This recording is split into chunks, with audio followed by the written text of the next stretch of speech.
Students, in the previous lecture we have studied about atomicity and molecularity. So let us revise it again. What do you mean by atomicity? Number of atoms present in a element. Individual atom present in a element is known as atomicity. And molecularity, total number of atoms जो present रहते हैं किसी भी molecule में, हम उसको molecularity बोलते हैं. ठीक है, जैसे मैंने आपको example बताया था CO2. What is a molecularity? कितने number of atoms है एक molecule में? 3. और अगर मैं एटोमिसिटी पूछ रही हूँ तो मैं एक इंडिविजुअल एटम का पूछ रही हूँ. तो यहाँ पे कार्बन की एटोमिसिटी अगर फाइंड करने की तो क्या है 1. ऑक्सीजन की एटोमिसिटी क्या है 2. समझ में आया what is atomicity and what is molecularity. Okay, next topic is molecular mass. Now what is molecular mass? Molecular mass is nothing but equal to the mass of one molecule of substance. Molecular mass is nothing but equal to the mass of one molecule of substance is known as molecular mass, or you can say in calculation purpose molecular mass is nothing but equal to the sum of atomic mass of all the atoms present in the molecule of that substance. As I am saying you question, find the, ये आपका 9th standard में भी आप study कर चुके हो. Find the molecular mass of CO2. So how to find the molecular mass? It is equal to the sum of atomic masses of all the atoms present in one molecule of the substance. Okay, this way you have to find. So you have to know the individual atomic mass. आपको पता होना चाहिए. Carbon का individual atomic mass क्या है 12U. Oxygen का कितना है 16U. ठीक है. So how to find the molecular mass? Molecular mass of CO2 will be equal to what?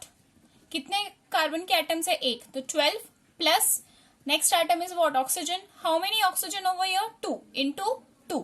So 12 plus 32. So that is how many molecular mass? 44U. So what is molecular mass? In calculation purpose, sum of atomic mass of all the atoms present in the particular molecule. That is known as molecular mass. समझ में आया what is a molecular mass? कैसे find करते हैं आपने 9th standard में भी सीखा है. एक और example बता देती हूँ. Find the molecular mass of H2O. So hydrogen's atomic mass is 1. So 1 into how many hydrogen into 2. Plus oxygen atomic mass is 16. How many oxygen? Only 1. So into 1. So what is the molecular mass? 2 plus 16. That is 18U. Okay, that is known as molecular mass. Now what is gram molecular mass? Gram molecular mass. Gram molecular mass is nothing but equal to mass of Na molecule in gram. ठीक है, Na in the sense Avogadro number that we will see. You already know that is Avogadro constant number. So जितने gram molecular mass is nothing but the mass of Na molecules in grams. ठीक है, grams per mole. समझ में आया? Okay. Now next is your next topic is average atomic mass. How to find the, और we can do the numerical on this purpose. Molecular masses के basis पे न्यूमेरिकल कर सकते हैं. जैसे मैं आपको क्वेश्चन पूछ रही हूँ. Question, calculate first mass of 1.5 gram atoms of calcium.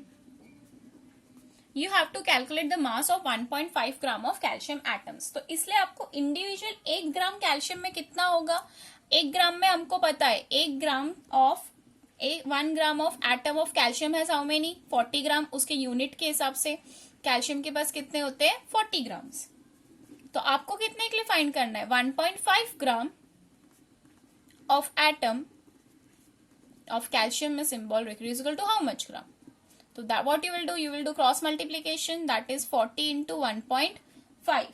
So what is your answer? It will be 60 grams. समझ में आया? उसके इक्वल टू. सेकेंड, जैसे एक और एग्जांपल दे रही हूँ. Calculate same, calculate the gram atoms in mass of in 12.8 of oxygen. So 1 gram atom के ऑक्सीजन में कितना होता है 1 ग्राम एटम में हमको पता है ऑक्सीजन के कितना होता है 16 ग्राम्स होता है. ठीक है. सो आपको कितने के लिए फाइंड करना है आपको 12. वेट सॉरी आपको फाइंड करना है gram atom in 12 grams of oxygen. ठीक है, अभी एटम फाइंड करना है। तो हमको पता है 16 ग्राम ऑफ ऑक्सीजन में कितने एटम्स होते हैं, 1 ग्राम एटम होता है। Reverse, now this will be reverse. तो आपको कितना दिया है, 12.8 ग्राम ऑफ ऑक्सीजन में कितने ग्राम्स एटम होंगे। तो that is how much, 1 divide by 16 into 12.8। तो कितने एटम्स मिलेंगे आपको, 0.8, कैलकुलेट करोगे तो 0.8 एटम्स। समझ में आया how to do this? Okay, clear है? Okay, now the next topic is average atomic mass. Our next topic is how to find the average atomic mass. Now,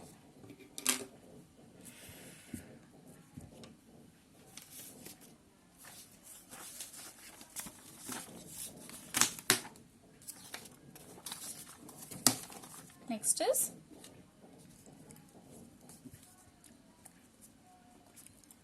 average atomic mass. Now why do we require to find the average atomic mass? ठीक है, average atomic मास हमको find करने की जरूरत क्यों है? क्योंकि आपको पता है हमारे नेचर में सर्टन एलिमेंट्स नेचुरली एक फॉर्म में ही नहीं होते, उनके आइसोटोप्स होते हैं। ठीक है, atoms atomic mass way to find for isotopes. Average atomic mass is nothing but the finding the atomic mass, find the atomic mass of isotopes. This is a method. ठीक है, बिकॉज यू नो आइसोटोप्स मतलब different types होते हैं। What is isotopes? Having same atomic number, 9th में पढ़ा है आपने, having same atomic number and different atomic mass. तो यहां हमारे पास एटॉमिक मास क्या होता है, एटॉमिक नंबर सेम है बट एटॉमिक मास क्या है, डिफरेंट है। तो हम कौन सा एटॉमिक मास ले, वो हमें फाइंड करना होगा। तो वो हम किस वे से फाइंड कर सकते हैं, हम एवरेज एटॉमिक मास से फाइंड कर सकते हैं। ठीक है, जैसे उसका फॉर्मूला है, so average atomic mass formula is nothing but equal to percentage, जितना परसेंटेज आपके पास प्रेजेंट है, into mass of isotope 1, into mass of isotope 1 plus percentage into mass of isotope 2, और टोटली 100% में ही होगा, so divide by 100। So this is the method to find the average atomic mass of a isotope. ठीक है, isotope जब भी होगा तो उसके अकॉर्डिंग हम ये फॉर्मूला फाइंड करेंगे, दैट इज परसेंटेज जो दिया होगा आपको, कितना परसेंटेज में एटमोस्फेयर में प्रेजेंट है at into isotope of 1 plus percentage again into mass of the isotopes 2। जितने भी आइसोटोप्स होंगे फॉर्मूला आगे बढ़ता जाएगा। ठीक है, समझ में आया? This is the way to find out the average atomic mass. ठीक है, इसके लिए आप this is a method, I will give you the numerical on the basis of this purpose. तो आप एक बार ट्राई करोगे सॉल्व करने के लिए कि कैसे फाइंड करते हैं एवरेज एटॉमिक मास। एवरेज एटॉमिक मास हम क्यों करते हैं, क्योंकि सर्टेन एलिमेंट्स आइसोटोप्स है जो नेचर में उनके एटॉमिक मासेस डिफरेंट होते हैं, तो हमको कौन सा एटॉमिक मास लेना है, तो वो हम एवरेज एटॉमिक मास से फाइंड करते हैं। ठीक है, so is the molecular mass topic, atomic mass clear to you? Molecular mass कैसे फाइंड करते हैं। ठीक है, अभी नेक्स्ट हम टॉपिक पढ़ेंगे, that is your mole concept, again very important part. ठीक है, मोल कॉन्सेप्ट भी आपने आपके 9th स्टैंडर्ड में थोड़ा बहुत रिफर किया हुआ है, बस यहाँ पे थोड़ा सा हम उसको थोड़ा और डिटेल में स्टडी करेंगे in our next video. Thank you.